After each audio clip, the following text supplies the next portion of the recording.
Chazak ou Baruch Mevorach Bielion, toujours dans les lois de Pessah, et ce jusqu'à Pessah, puisque c'est la tradition de parler des lois de Pessah qui sont assez nombreuses.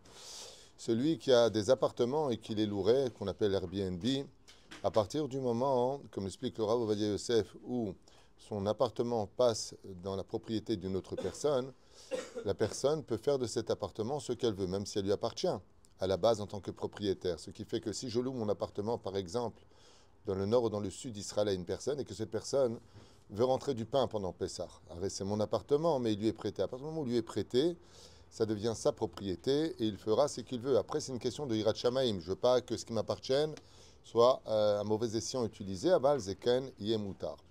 Là où Bémet, il faut faire extrêmement attention, et je vois qu'il y a encore des gens qui ne le savent pas, c'est que des fois on se heurte à ne pas vendre du Chametz là où il le faudrait. Vous savez que tout Chametz qui n'est pas vendu, Assour Leolam.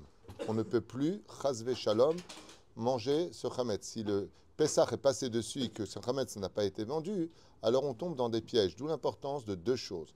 La première, faire des ventes qui soient faites Kadat et Kadin, c'est-à-dire avec logique. Tu ne peux pas vendre en Israël ta maison qui se trouve à Jean-les-Pins. Quel rapport? Tu crois que le non-juif qui va acheter le Chametz ici, il ait la possibilité de prendre un billet d'avion pour aller chercher des paquets de gâteaux, des pâtés de pâtes de l'autre côté à 4000 km? Va d'aille chez l'eau.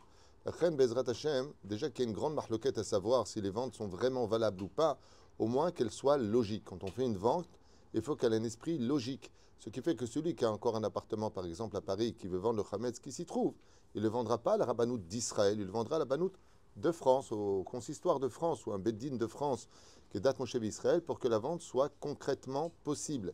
Car vous savez que pendant la vente, votre Chametz appartient intégralement au non-juif. Il est chez vous parce que vous lui gardez pour lui. Balirae, Balimatse. On ne doit ni trouver du Chametz à vous, ni chez vous.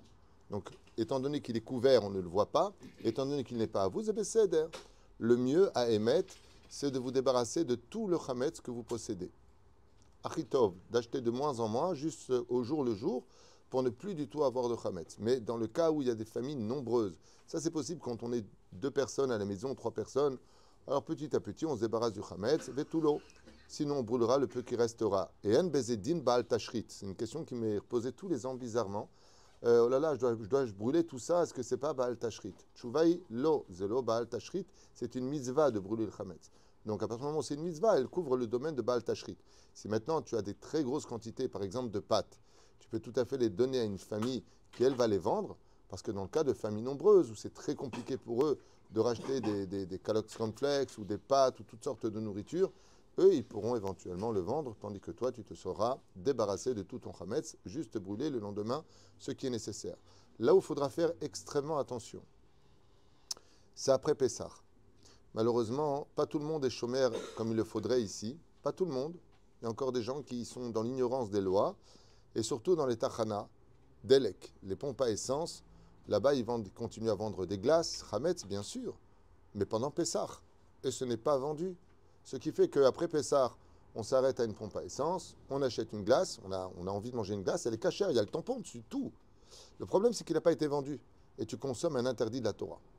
Et la reine, après Pessah, pendant une période de 4 à 6 mois, il est impératif de n'acheter du Chametz que là où il y a la Teuda qui prouve que le Chametz dans cette boutique ou cette épicerie a été vendu. Faites très attention jusqu'à ce qu'il y ait un renouvellement de marchandises, une nouvelle marchandise.